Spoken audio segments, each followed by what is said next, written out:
Hello दोस्तों, हम हैं हड़प्पा निवासी। अभी 2600 BCE का समय चल रहा है। आपके एग्जाम में हमारी सभ्यता से बहुत सवाल आते हैं, इसलिए ये वीडियो ध्यान से देखें। आज से करीब 5000 साल पहले हमारे देश की धरती पर ऐसी सभ्यता बसती थी जो न सिर्फ शानदार शहरों का निर्माण करती थी, बल्कि बेहतरीन नालियां, चमकदार बर्तन और अनोखी मूर्तियां भी बनाती थी। जी हाँ, मैं बात कर रहा हूँ हड़प्पा सभ्यता की। स्वागत है आपका हमारे शहर मोहनजोदारो में।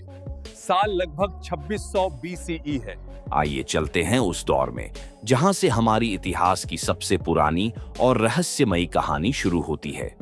ये लगभग 2500 साल ईसा पूर्व ये सभ्यता दक्षिण एशिया के पश्चिमी हिस्से में फैली हुई थी, वो इलाका जो आज पाकिस्तान और पश्चिमी भारत कहलाता है। आपको जानकर हैरानी होगी कि सिंधु घाटी सभ्यता उस समय मिस्र, मेसोपोटामिया और चीन जैसी दुनिया की सबसे पुरानी सभ्यताओं से भी कहीं ज्यादा उन्नत थी। सन 1920 में जब भारतीय पुरातत्व विभाग ने यहाँ खुदाई करवाई तो हड़प्पा और मोहनजोदड़ो जैसे दो बड़े नगरों की खोज हुई।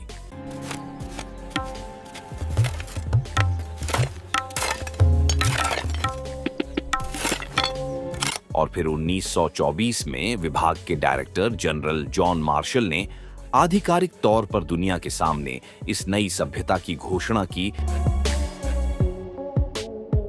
हड़प्पा सभ्यता अपनी बेहतरीन शहर बनाने की योजना के लिए जानी जाती थी।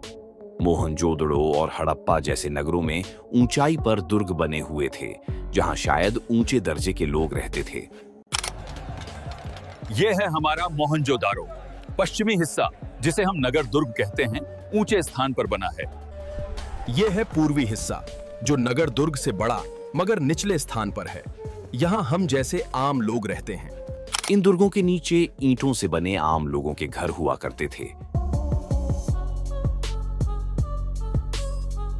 इस सभ्यता की सबसे खास बात थी ग्रिड सिस्टम, मतलब सड़कों को इस तरह बनाया जाता था कि वे एक दूसरे को सीधी 90 डिग्री पर काटे।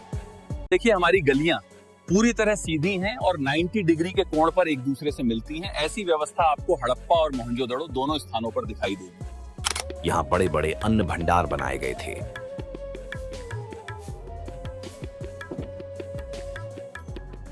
हड़प्पा सभ्यता वाले पक्की ईंटों का इस्तेमाल करते थे, जबकि उसी समय मिस्र में कच्ची ईंटों का प्रयोग होता था। हम मजबूत पकी ईंटों से घर बनाते हैं।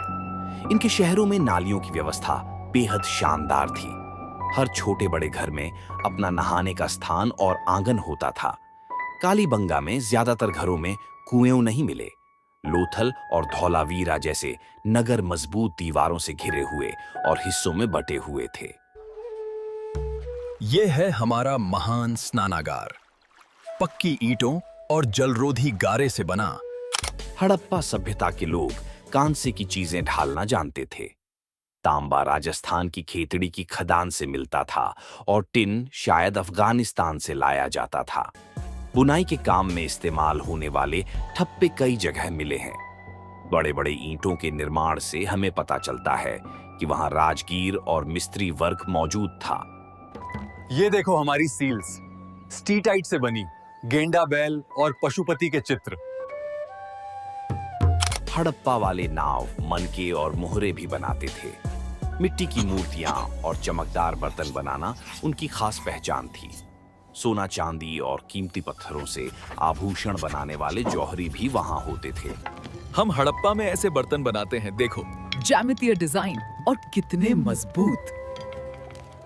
सिंधु घाटी सभ्यता से बहुत ही कम लिखित प्रमाण मिले हैं और जो मिले हैं वो आज तक पूरी तरह पढ़े नहीं जा सके। इसीलिए यह समझना मुश्किल है कि राज्य व्यवस्था कैसी थी। किसी मंदिर के प्रमाण नहीं मिले हैं, इसलिए माना जाता है कि पुजारियों का कोई खास प्रभुत्व नहीं था। कई विद्वानों का मानना है कि हड़प्पा सभ्यता व्यापारी वर्ग के हाथों में थी।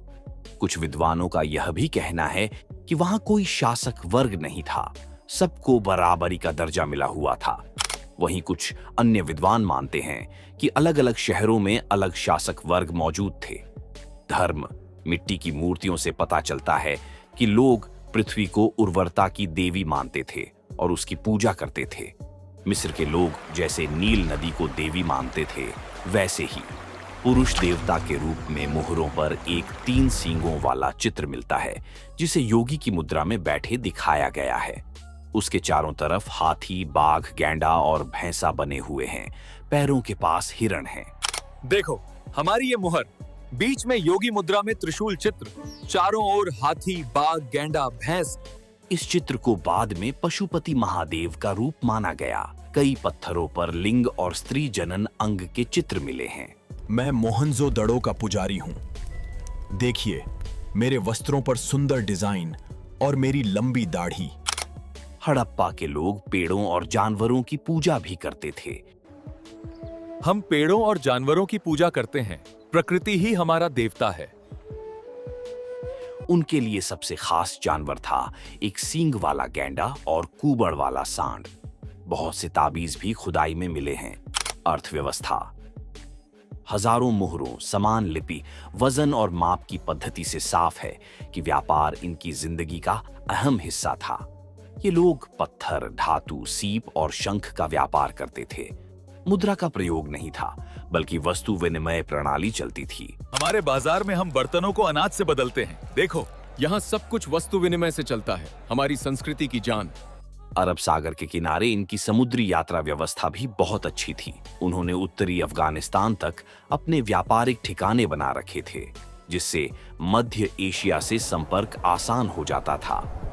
हड़प्पा वाले लैपिस लाजुली मार्ग से भी व्यापार करते थे, जो अमीर वर्ग की पसंद माना जाता था। हम मेसोपोटामिया तक व्यापार करते हैं। अभी हम लोथल पहुंचने वाले हैं। यही हमारा सबसे बड़ा समुद्री व्यापार केंद्र है। अब सवाल ये उठता है कि आखिर इतनी महान और उन्नत सभ्यता अचानक गायब कैसे हो गई। इतिहासकार मानते हैं कि लगभग 1800 ईसा पूर्व के आसपास सिंधु घाटी सभ्यता का पतन शुरू हो गया था, लेकिन इसके कारण आज भी पूरी तरह साफ नहीं है। कुछ विद्वानों का मानना है कि इंडो यूरोपियन जनजातियां, जिन्हें हम आर्य कहते हैं, उन्होंने आकर इस सभ्यता पर हमला किया और धीरे धीरे इसे कमजोर कर दिया।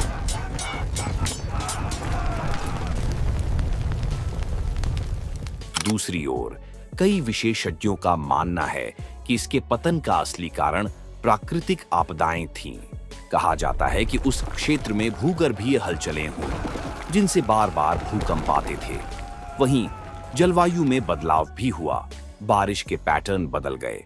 कुछ जगहों पर नदियों ने अपना रास्ता बदल लिया, जिसके कारण खेतों में बाढ़ आई और खाद्य उत्पादन पर असर पड़ा। इन तमाम कारणों की वजह से यह सभ्यता धीरे धीरे कमजोर पड़ी और आखिरकार अपना अस्तित्व खो बैठी।